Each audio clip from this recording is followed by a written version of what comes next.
Imagine a human bodyguard, bleeding and broken, standing between a powerful alien ambassador and an unseen enemy, knowing that saving her life means breaking every rule he's sworn to follow. But when she defies her own people to protect him, in return, a forbidden bond forms, one that could either unite two worlds or start a war. This isn't just a fight for peace, it's a battle for trust, survival, and something neither of them expected: love. Stay with us because this story will take you beyond the stars and deep into what it truly means to risk everything. If you are new here, then please subscribe this channel and show thumbs up by liking the video. Let's move toward wonderful story. Soren Keller didn't expect to be pulled from leave. He had planned to spend the next 2 weeks in peace, away from the rigid protocols and political tension of station life. But the emergency call came without warning, and by the next morning he was standing stiffly at attention inside the orbiting diplomatic station known as Verity Haven. He was told only one thing: protect Ambassador Vila Rin of Thorani. No details. No explanation. Just protect her. Now surrounded by towering alien figures with shimmering robes and unreadable expressions, Soren felt more like an intruder than a bodyguard. The Thorani were known for their grace and elegance, their voices like soft music and their eyes glowing faintly under the station lights. Soren, by contrast, was stocky, practical, and very human. His job was to stay invisible unless danger struck. He knew the rules. He just hoped they wouldn't matter. Marshal Davin, his commanding officer, walked beside him, voice low and tense. 3 of our men were pulled out due to medical issues.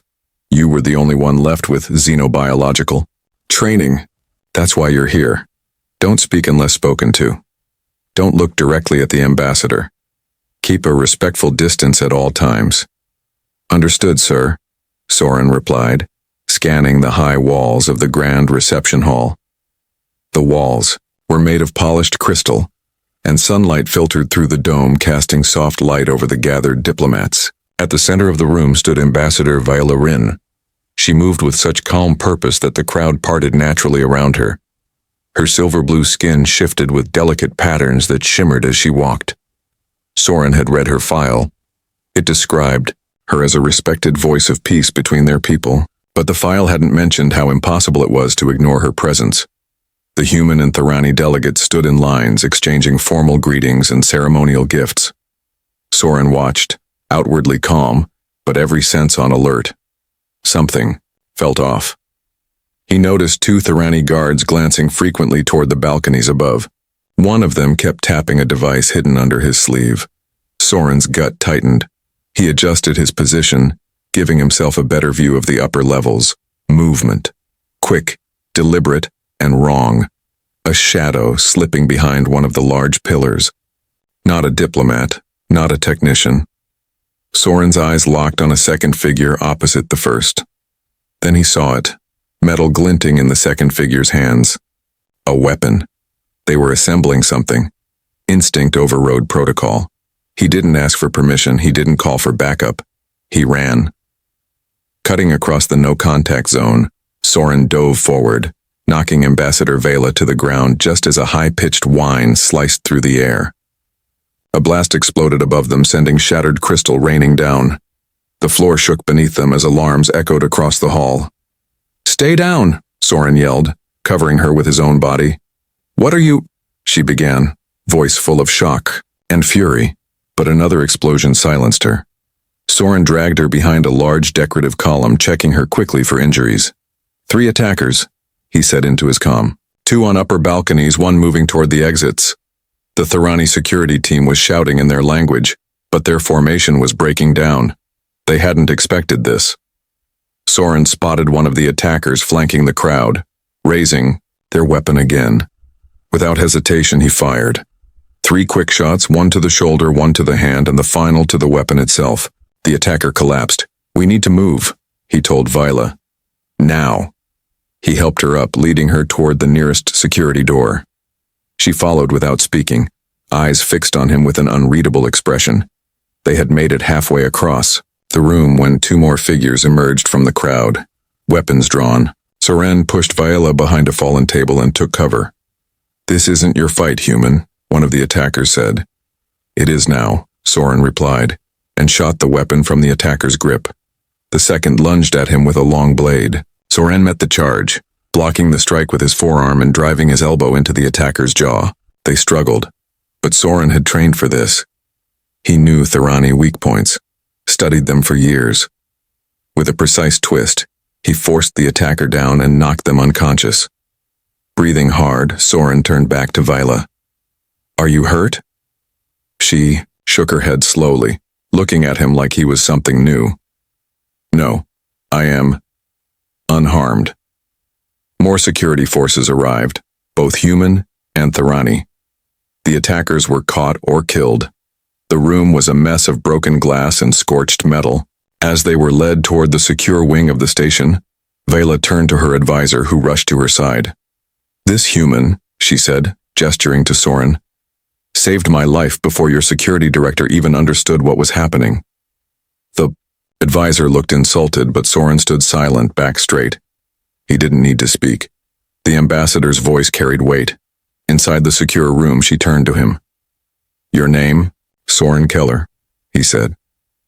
"Then thank you, Soren Keller," she replied softly but firmly. "You were not part of the plan, but perhaps that is exactly what we needed."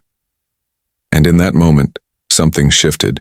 Something beyond duty, beyond protocol. It had begun. Soren Keller stood in front of Ambassador Vela Rin's private chambers, still wearing the same uniform from the attack, now patched and stained with dried blood. He had barely rested since saving her life, and even less since she demanded he be assigned as her personal protector.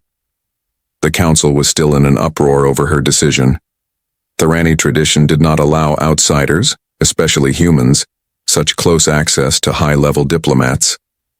But Vela had overruled them with a single quiet sentence. "I choose the one who acted when no one else did." Now, as the chamber door slid open, he stepped inside with caution. The air was warmer here, more humid, adapted to Thorani biology. Strange glowing plants hung from the ceiling.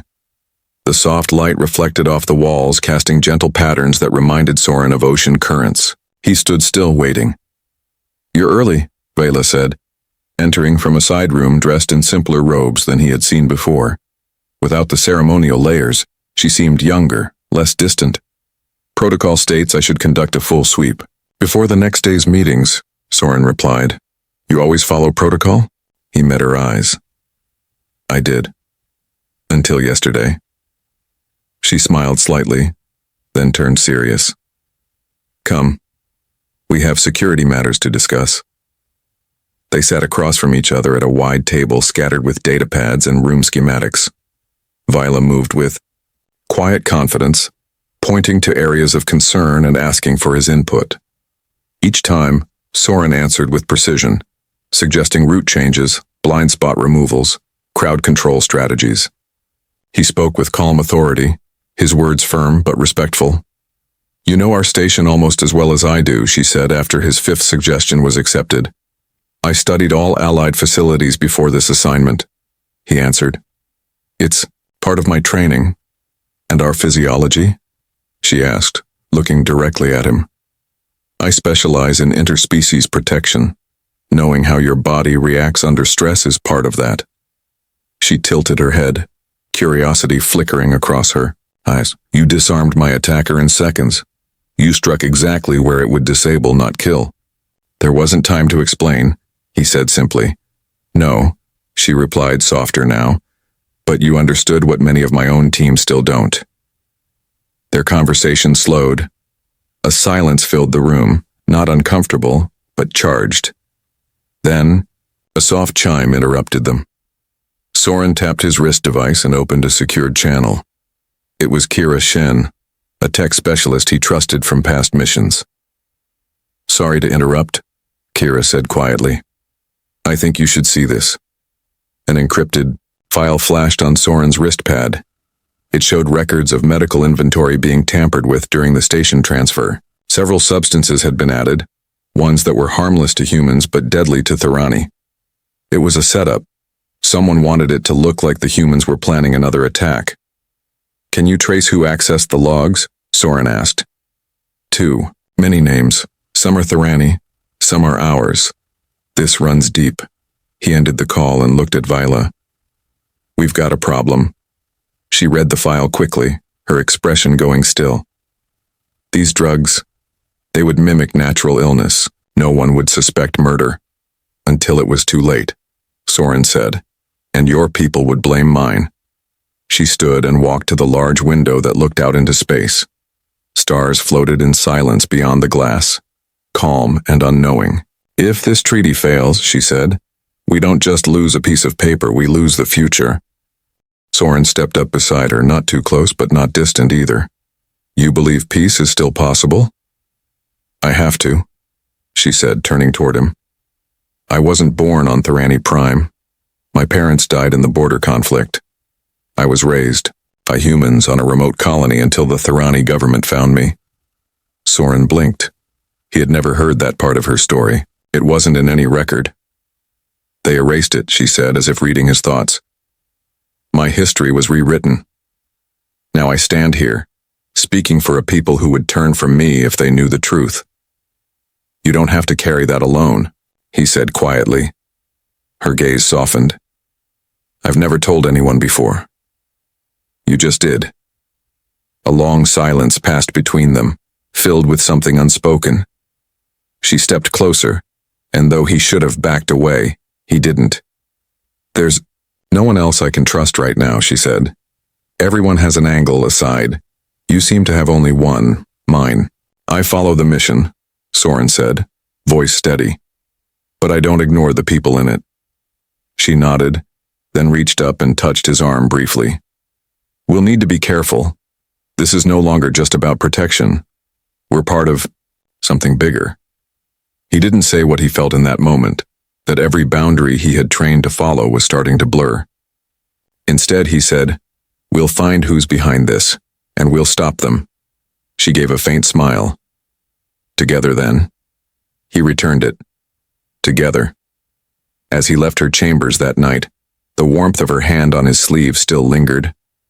The rules were broken, but what they were building, this fragile, growing trust, might be the only thing strong enough to hold the peace. Soren Keller moved quietly through the dim maintenance corridor, each step careful, his ears tuned to the faintest sound. The station had entered night cycle, but for Soren, rest was far away. He had just left Ambassador Vela Rin's quarters after another long evening reviewing security updates and tracking threats. Her safety meant everything now. It wasn't just his duty anymore. It had become personal.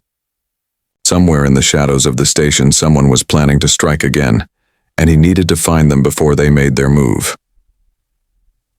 Earlier that day, Lieutenant Kira Shen had sent him another file. This one, worse than before. A security feed from the cargo bay showed someone tampering with a sealed supply crate. The figure had moved with purpose and confidence, bypassing locks and disabling cameras. For just a second, the hood had slipped back, and the face beneath was clear. Soren stared at the frozen image on his wrist display. It was Elthos Kayan, the Thorani chief of internal defense. The same man who had been standing beside Viola during every official event, who had claimed loyalty and security. He wasn't even supposed to be on the station anymore. According to official reports, he had left for a summit on Thorani Prime. Soren knew then that this went far deeper than a few rogue agents. The conspiracy wasn't just real. It had friends in high places. And if Elthos was involved, Viola was in more danger than anyone had guessed. He doubled back toward the hidden chamber where she waited. They had set it up earlier, a small, unmonitored space used for old equipment repairs. It was the only place left where they could speak freely. She was already there when he arrived, seated on a bench made from recycled paneling, her face lit only by the soft glow of a portable lamp. You're late, she said, but her voice wasn't sharp. It was tired. I found something, he replied, handing her the device. She studied the image in silence, then slowly looked up at him. This isn't possible, she whispered. It's worse than possible, Soren said. It's real. And if Elthos is here, he's not alone. Viola's eyes darkened. That means my entire security team might be compromised. We can't trust anyone, he agreed. Not human, not Thirani. Not unless we're sure. She set the device down and stood. Her expression was calm, but her hands trembled slightly. Then we act alone. We need proof, he said. Real, undeniable evidence. If we expose this too early, they'll twist the story, blame humans, blame me. Vela nodded. And the treaty will fall apart before it's even signed. They were quiet for a long time, both thinking the same thought. If they failed, everything they had worked for would be lost. All the progress, all the hard conversations, all the risks, they would mean nothing. Worse, the violence might spread. Vila finally spoke, her voice steady now. We create a plan. You said Kira can access the system logs? She's already looking into them, Soren replied. But we need something big, something public. We hit the comms hub, record everything, and send it to both governments. Let them see the truth with their own eyes. It's dangerous, she said.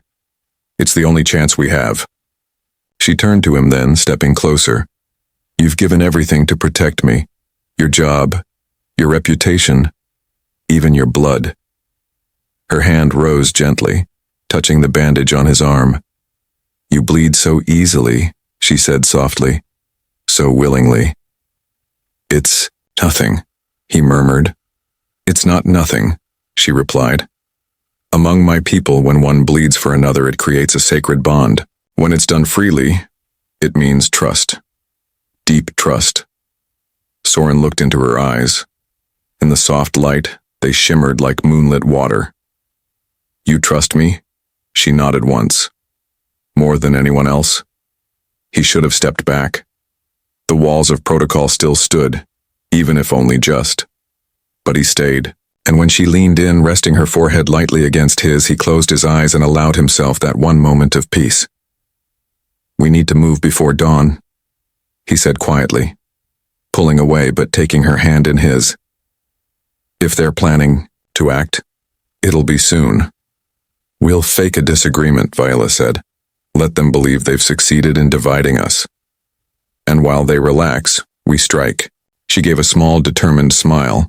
For once, we're ahead of them. Just then, the maintenance door creaked open. Both froze. A figure stepped in.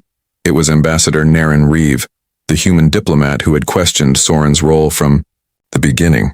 Her expression was unreadable. I had a feeling I'd find you two here, she said slowly. Ambassador Reeve, Soren began, stepping protectively in front of Vela. Relax, Reeve said, holding up a hand. I'm not here to make accusations, I want answers. What are you doing meeting in secret at this hour? Vela stepped forward, calm and sure. Because we've uncovered something dangerous, and we need someone with authority who isn't tied to security. Why me? Reeve asked. Because you've been honest, Viola said simply. Blunt, sometimes harsh, but honest. An infiltrator would be more subtle. Reeve raised an eyebrow, then gave a short nod. All right, show me what you've got. And just like that, they weren't alone anymore. It wasn't much, but it was a start. Together, they would reveal the truth and try to stop a war before it began. The alarm blared through the narrow corridors of the station, its shrill tone bouncing off the metal walls as Soren Keller and Ambassador Vela Rin ran side by side. Moments earlier, they had transmitted all the evidence, security logs, video recordings, access overrides, proving the conspiracy that had nearly destroyed the peace talks. Now, the station was reacting. Lights flickered, gravity wavered, systems were under attack. Somewhere out there, Elthos Kane and his allies were trying to erase the truth, but it was too late. The message had already gone out to both the Thirani High Council and Human Diplomatic Command. The truth could not be buried again. Soren's side burned. The wound from his earlier fight with Tresk, one of Elthos's guards, had reopened during their escape from the communications hub. Blood soaked through the quick bandage, but he pressed on, focused only on getting Vela to safety. Her steps never slowed. She stayed beside him, steady and alert, her mind racing ahead. We need to get to the command center, she said, breathless but composed. If the others see us alive and well, they'll know the report was real. They'll also know who's been lying to them, Soren replied. That's when things get dangerous. They turned a corner and nearly collided with Reeve and Kira Shen, both armed and covered in dust from a recent blast. We saw your transmission, Reeve said without preamble. Security's split.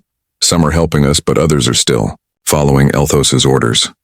Then we need to move now, Vila said, before this becomes a battle. With Kira's access codes and Reeve's diplomatic clearance, they pushed their way toward the central chamber. The station trembled under their feet as another explosion rocked the outer deck. Emergency lights guided them through the chaos. When they arrived at the command center, half a dozen officers turned to face them. Some raised weapons, others looked stunned. But Soren stepped forward, raising both hands, and said, "The real enemy isn't each other. You've all seen the broadcast. This isn't about humans or Thorani. It's about those who profit from keeping us apart." Vila stepped beside him. Her voice was calm but firm. "I am Thorani. I am also someone who owes her life to this man. If that means breaking tradition, so be it. If it means rewriting the rules, then let us begin now." Slowly, one by one, weapons were lowered. Marshal Davin appeared through the side door, flanked by reinforcements. His expression was unreadable as he approached Soren. "You disobeyed orders, broke protocol. You should be confined and court-martialed." Soren stood still. "Yes, sir. But," Davin continued, glancing at the screen still showing the evidence, "you also saved the ambassador, exposed a plot that almost tore this place apart, and gave us the truth when it mattered most." Vela looked directly at Davin. "He acted with honor. I will give testimony to that." Davin sighed and nodded. "We'll figure out the details later." That evening, in a chamber once used for tense negotiations, the treaty was signed. There was no grand ceremony, no applause, just quiet hands moving across pages, tired voices speaking words of peace. Soren stood at the back of the room, his arms still wrapped in bandages, watching Vela as she signed her name in slow, elegant strokes. When she looked up, her eyes found his. She didn't smile, but she didn't need to. The connection between them was stronger than words. After the signing, they found each other in a quiet hallway, far from the press and the politics.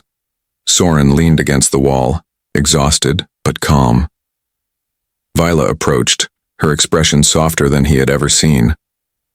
"You're no longer my bodyguard," she said. "I know," he replied. "Does that change anything?" He hesitated, then shook his head. "Not for me." She reached for his hand, fingers brushing against his. "In my culture, a bond formed in crisis is meant to be honored, even if it breaks every rule. In mine," Soren said, "it would be considered reckless, maybe even foolish. And yet, he whispered, "I'd do it all again." She smiled then, truly smiled. "I've requested a transfer, a new post on the human colony Neareth, as a liaison between our worlds." Soren's heart lifted. "You'd leave Thorani space for that?" "I'd leave it for peace, and for the future."